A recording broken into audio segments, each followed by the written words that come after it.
Hey everybody, we're taking a look at the verse of the day using the YouVersion Bible app. Today's verse comes from Romans chapter 1, verse 16, and I'm going to read it for you. For I am not ashamed of the gospel, because it is the power of God that brings salvation to everyone who believes, first to the Jew and then to the Gentile. The Apostle Paul is talking to the church in Rome, and he wants to explain something to them. He's talking to them about the wisdom of their own culture. What suffices for wisdom among the Greek-speaking people, those that were part of the Roman Empire. They were looking for wisdom and they were searching for it all the time. In fact, some of the most popular people of that time were the philosophers. And people would come through with a new philosophy, a new way of understanding. And they were trying to build a certain logic. And the culture was very strong. And there was very strong cultural opinions about what was right and what was wise. They always searched for this word, wisdom. The word was Sophia. That's the Greek word. They were searching for a new wisdom.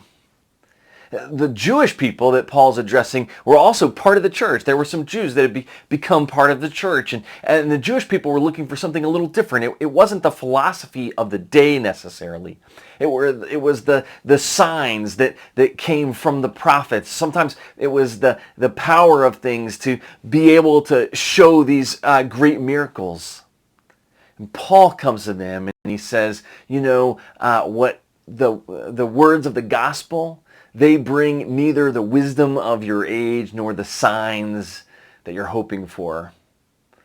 No, the gospel brings a power to actually change lives. And it's an experience of Christ and who Christ is. It's an accepting of grace. Paul says that doesn't always make sense. You see, the gospel is about Jesus coming and giving up his life. In fact, in one place, Paul uses the imagery. We think it was an early creed or hymn of the church where it says, God empties himself, becomes like one of us. That's the opposite of logic. It was the opposite of what any party was looking for in that day. God empties himself, becomes one of us. Acts like a servant, goes to his death, even death on a cross, which was the lowest form of death. That doesn't really add up, at least to the people of that day. And then Paul wants to look at these Romans and say to them, I'm not ashamed of this. I'm not ashamed of it. It doesn't necessarily always make sense. It's in some ways counterintuitive. It doesn't always go with the cultural values that are around you. It doesn't fall in line with the wisdom of the day or the logic that people tell you should be following. It doesn't follow the norms even of the Jewish culture of the day. It doesn't follow either one of those things. But I'm not ashamed of it. Why? Because it's the power to change lives.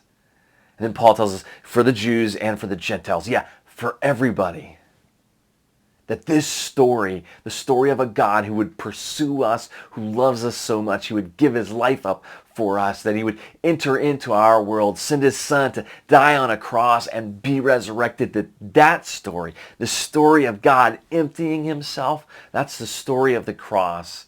And it's a story that has power and it changes lives. It changed Paul's life.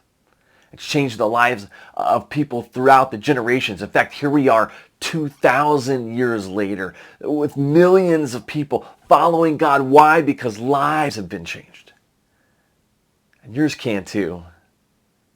There's reason not to be ashamed of this gospel. It can change your life. And it can change the life of your neighbor and your friend. I want to pray for you today. God, thank you for the gospel story. May we not be ashamed of it. May we follow it even when it doesn't seem logical.